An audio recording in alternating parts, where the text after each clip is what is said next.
Hey everyone, Tyson the Subaru specialist from Subaru Prince George here, and today I have the pleasure of going through the 2025 Subaru Forester Premier in the Sapphire Blue Pearl with all of you.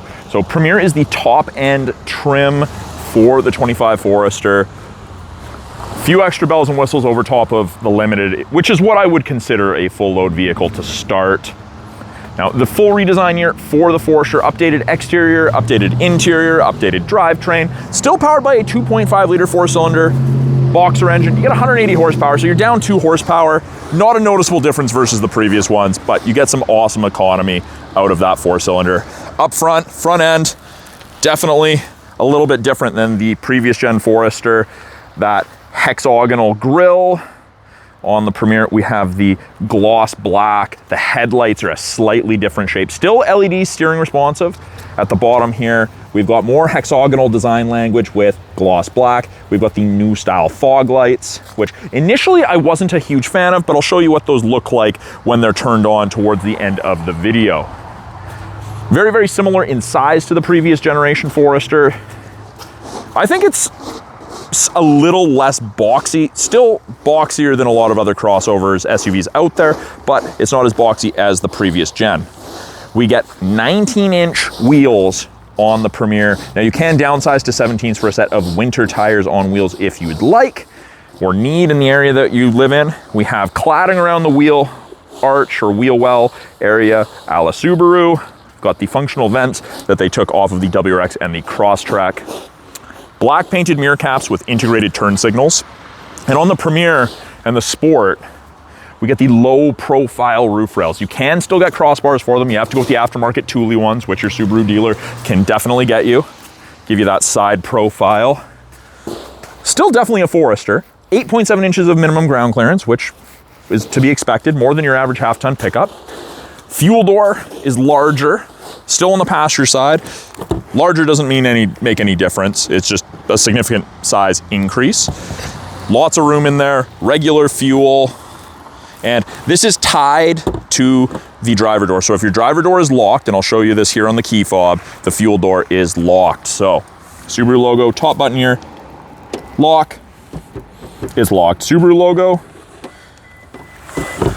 it's unlocked. So easy enough to do. They've moved the placement of some of the badging. We've got the symmetrical all-wheel drive badging on the side by the larger third window. So they have increased this, and visibility is even better in the new Foresters than the previous gen.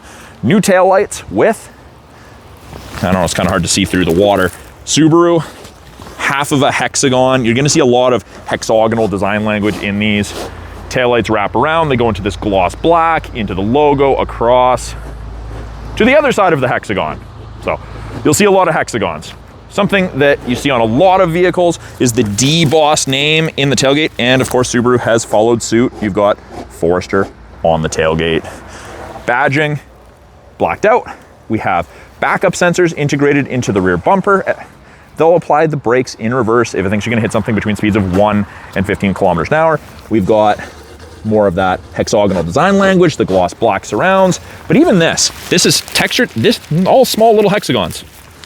Now something that Subaru has added, which initially I wasn't a huge fan of, but proximity kick gate. So keys in my pocket, kick, back up, it beeps and it opens. Now I wasn't initially a fan of that. I like the Outback style, but this has grown on me.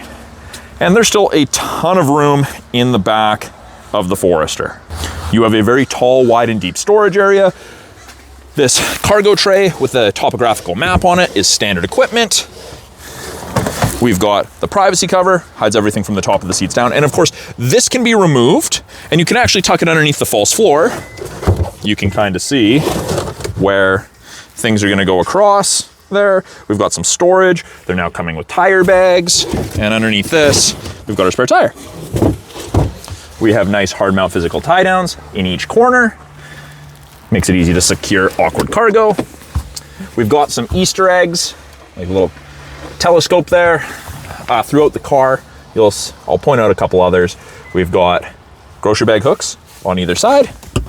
We've got our 12-volt power point. We have the ability to fold the seats flat from the back here. And of course, the Premier being top end, Harman Kardon upgraded audio system, phenomenal audio system.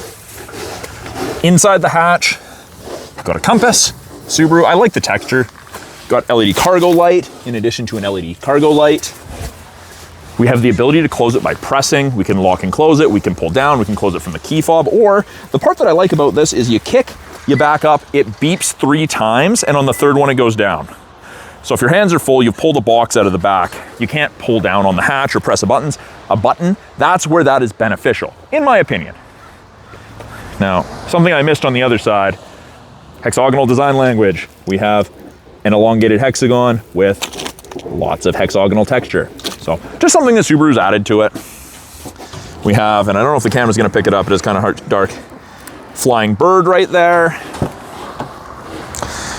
Rear door card. Being the Premier, you get black and brown. So brown soft touch, black ultra suede, very, very plush, very soft touch. It's comfortable. Even where you have your thumb when you're closing the door, that's soft touch, which small thing to focus on, but it's cool. Small details make a big picture. Bottle holders and storage. 2nd row. Lifts up, one hand. I know that took me a couple times, I just wasn't slamming it. Essentially, if you can see red, it's not locked. It's locked. Lots of headroom, lots of legroom, and I really like this 2-tone leather and suede interior. The suede on the bolstering, very, very comfortable. Perforated leather, fold down center armrest with cup holders. This is, of course, gloss black to match the rest. The outer 2 seats in the back are heated, high and low for both. 2 USB ports for charging. We have vents out of the center console in addition to underneath each front seat facing rearward to help increase airflow to the 2nd row. Something that a lot of parents, grandparents, child sitters are gonna appreciate. Easy access to the latch system, the lower anchors and tethers for children in here. Like, super easy. I was initially a little concerned that having them exposed was gonna hurt if I sat on it. Doesn't press anywhere. They've done a good job with that. We can recline these seats. You simply pull, and then of course, it's easier to do with 2 hands, but you can recline it to there. And then of course, you just pull back on that, and it comes back up. So you can recline them a bit, which is nice. We've got a textured step. So it's designed to use that as a step if you're loading something on the roof rails. And the reason they want you standing on this, which has the Subaru Star Easter egg in it, instead of your tire, is because the tire sits inside the fender if I'm looking straight down there, and I'm right at the back of where a crossbar could potentially be. I'll probably end up leaning, putting myself in a precarious situation, possibly harming myself. But that's the reason they've done that. I also get asked about that little black slot quite often, and that is what this extra side impact crash safety bar locks into, and that is designed to stop intrusion into the passenger cab, the 2nd row, in the event of a side collision. So Subaru's all about safety. That's built-in safety. We have 3 matte back pockets on the backs of both front seats, which is quite nice. Storage is not an issue. We have grab handles on either side. I don't know if it's gonna focus on that one over there, but we have one on for each door. And if you need it, easy access to child lock. Important to note, this door is not tied to that door. You have to do each individually if you want both child locks activated. Nice solid sounding doors when you close them. Don't know if the mic picked that up, so I'll do it again. Solid, not tinny like some of the vehicles out there. Now, as I showed you, it is a proximity key. We've got these lines on the handle. All we have to do, touch them, and it locks. Key has to be within 46 inches just on your person, and to unlock it, we're gonna get the hazards, they're gonna flash. There is a small audible, but I just put my hand in. Unlocks, simple as. Front door card looks very, very similar to that of the rear in regards to the soft touch materials. Front 2 windows are auto, regular power windows for the rear, window lock, our power mirror adjustment. We've got gloss black around the handle, and we have 2 position memory settings. So if you have 2 regular drivers, that is a fantastic feature to have. Or even if there's just one of you and you come in for a service and the technician has to move the seat or mirrors to safely drive your vehicle, that is great. You hop in, press 1, it goes back to your setting. Below that, we've got a little bit more room with a cup holder. We have some boot prints. Again, Harman Kardon audio system. It is a power driver seat, including lumbar. Of course, with the memory settings, you would probably expect that. And these front seats, same seating material, but the shaping is different. Subaru has done an absolutely fantastic job with these seats, a significant improvement over the previous gen seats. They actually put you in a more relaxed position. They've beefed up the foam and the padding specifically from here to here, and is designed to transfer less noise, vibration, harshness from the road through the seat, which causes fatigue. So you're gonna be more relaxed and more attentive to the road in these seats. Bottom left by the driver's knee, we have the ability to open the rear hatch. We have a scroll wheel for the brightness of the gauges and radio screen, and we can turn off that sensor on the back if for some reason we didn't want it operating. On the inside, it is push button start. So foot's on the brake, light goes green. Foot's not on the brake, light is not green. Green means go. We have our blind spot detection, kind of an LED heads up display, and then we have a blind spot indicator on that side as well. So the blind spot indicators illuminate orange like it did on the corresponding side whenever someone's in your blind spot on said side. Not a replacement for shoulder checking, but it is a nice aid. Steering wheel is leather wrapped. We've got the brown bronze contrast stitching, gloss black. Left-hand side, we have Bluetooth and audio controls, volume controls. We can issue voice commands, access Siri or Google Assistant, answer calls, hang up or decline, source switches from AM to FM to USB to Bluetooth, etc. And then we have our ability to swap through presets. Now this little arrow right here will change our small little center display. That toggle used to be the volume, but now it gives us a little piece of information each time we touch it. And it just goes in a big loop, so if you go past the one you want, not a big deal. Right-hand side, we have our adaptive cruise and our lane centering. Both of those use these 3 black boxes, those color stereo EyeSight cameras, to look for cyclists, road lines, pedestrians, and other vehicles. They're also responsible for automatic emergency braking, which saves you 10% on your basic insurance. This new 3rd wide-angle mono camera they've added has increased the field of view from left to right for EyeSight, which is fantastic. And actually, speaking of field of view, shoulder checking, visibility, there's virtually no blind spots in here. Of course, it is going to depend exactly how you sit. I feel that I'm sitting in a greenhouse, which is very nice. Very, very good visibility in these Foresters. Bottom left here, heated steering wheel, which is fantastic. Bottom left, we have the ability to tilt and telescope the steering wheel. So depending how you like to sit, you can adjust that. That is a manual adjustment, not memorized with memory settings. Now, adaptive cruise, when I turn it on, I get an image of the Forester, and you'll notice that there's 4 bars ahead of it, all the way down to 1 bar. The bars are a follow distance behind the vehicle ahead of you that you will follow at if you catch up while using cruise. So, 4 bars, which is the max, at 100 kilometers an hour when you set your cruise. It tells you what speed you've set to. If you catch up, you will follow at a distance of 150 to 180 feet. So a good safe distance. The person ahead of you starts slowing down, you're gonna slow down and get a little closer. Now, if you're driving in an urban area where everyone drives on everyone's bumpers, you can decrease the follow distance, which is pretty nice. Lane centering, turn on. We've got these gray lines, and that little steering wheel in the hands indicate that that's on. When the EyeSight cameras can see the road lines, whether it's one side or both, they will illuminate white. Just those gray lines will turn white like the distance markers on either side. If you start getting close to a line, it's gonna start keeping you centered. It's gonna give you gentle steering input to help keep you centered in the middle of your lane.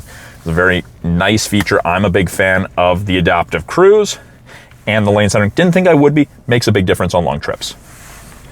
We have paddle shifters, upshift and downshift. We can manually select our own gears with the automatic CVT. Very, very nice. We have an 11.6-inch touchscreen infotainment system, and that glare right there is from our panoramic sunroof. So it is a sliding sunroof only. It is a manual shade. If you drag the glass back, it'll drag the shade. We close the glass, it'll close the shade. We're gonna close that for less glare. But yes, 11.6-inch, and they've broken it kind of into 3 portions. Top portion, we've got what we're listening to. We've got navigation destination. We have widgets or gauges, which you can change around within reason. And if you've watched any of my previous videos, you know I always do the same ones. I find that most people like these ones and they're beneficial. Weather's part of your satellite radio trial, and you get access to dual function X mode, which is like 4 low in a pickup for Subarus. It's quite nice. It takes a very capable vehicle, makes it more capable. We have snow and dirt, X mode snow and dirt, and we have deep snow and mud, and you can see that image changes. And we get traction control disabled. so it allows for excess wheel spin to chew you out of the situation you've managed to get yourself into.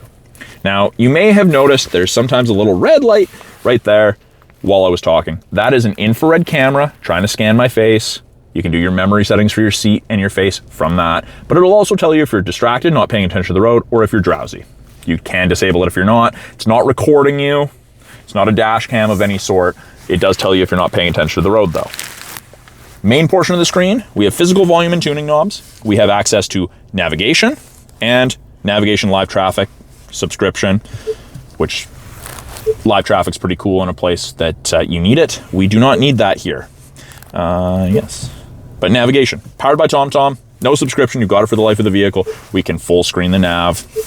Very easy to use, you can use voice commands for it. Radio, media, and phone are pretty self-explanatory. Under apps, we have wireless Apple CarPlay and Android Auto. You gain access to the My Subaru app after the vehicle's registered in your name. Settings, you double up on the My Subaru app there. Display off if you don't like it. Auto vehicle hold, which is a brake holder for construction drive-through rush hour traffic. It's a nice feature. I don't see the value in it just because I don't have it in mind, I don't use it. Traction control, you can disable if you needed to. And then when you put it in reverse, backup camera does pop up. And in the Premier, you get the 360 camera. So behind us, 360, shows us our sensors. Now, if you don't like this view, you can change it. You can have just regular backup camera. You can just have 360. You get the choice. Now, you can still clean the backup camera from inside your vehicle, which is very nice. Great for our sloppy winters that we're experiencing right now. So you don't have to worry about backing into a parking stall, going to use your camera when you're getting close and not being able to see because you can clean it. Rear assist braking's on, parking sensors are on. Lower portion below that, home button always takes us to this screen. We have the ability to disable auto start stop. We can turn on auto vehicle hold. And of course, we have the ability to cycle through a bunch of features, change driving assistance. You can change the digital speedometer to miles per hour if you're traveling into the States. You can hook up to 5 devices in total to the Bluetooth. And then we have our climate controls. So we have physical buttons on either side, and it is dual zone. You and a passenger can have 2 separate temperatures just on the buttons, or click, it brings up this screen. I can sync it, I can drag, I control where my airflow is being directed. If I want AC on, max AC, recirc, that's all easily available. Fan strength buttons are hard to miss. And the Premier is the only Forester that gets ventilated seats. You get 3 stages of ventilated and 3 stages of heated seats for both the driver and the passenger, which is quite nice. The ventilated is very, very nice. But if you wanted to turn them all off, just press and hold, off it goes. Easy enough. Below that screen, we have 2 USBs, an auxiliary, and a wireless charger. You can turn off the wireless charger if you don't want it charging. They've redesigned this center tunnel, and this is soft touch, so if you have to rest your knee or leg against it, it is quite comfortable. It is an automatic CVT. We do have manual mode, as I was mentioning. You can use the paddles to manually select your own gears, up and down. I do really like the shape of this shifter. I do like the gloss black. It feels good in the hand. Not that with an automatic you're gonna have your hand on this very often, but it is nice, feels good. Synthetic boot with the contrast stitching is nice as well. We have our park brake, pull up to activate. If your foot's not on the brake and you push down, it tells you to press the brake. Foot has to be on the brake and push down to disable the park brake. The view button turns on the 360 camera. Now, if I'm in drive, I can have front right, front left, just ahead of me. You can have just ahead of you and kind of the 360 or the 180 degree front. You got some options, or you don't have to have anything at all. But having the option to turn that on while you're driving is nice. Low speed, obviously. Offset cup holders with the 12 volt. It is textured in there and rubber, grippy.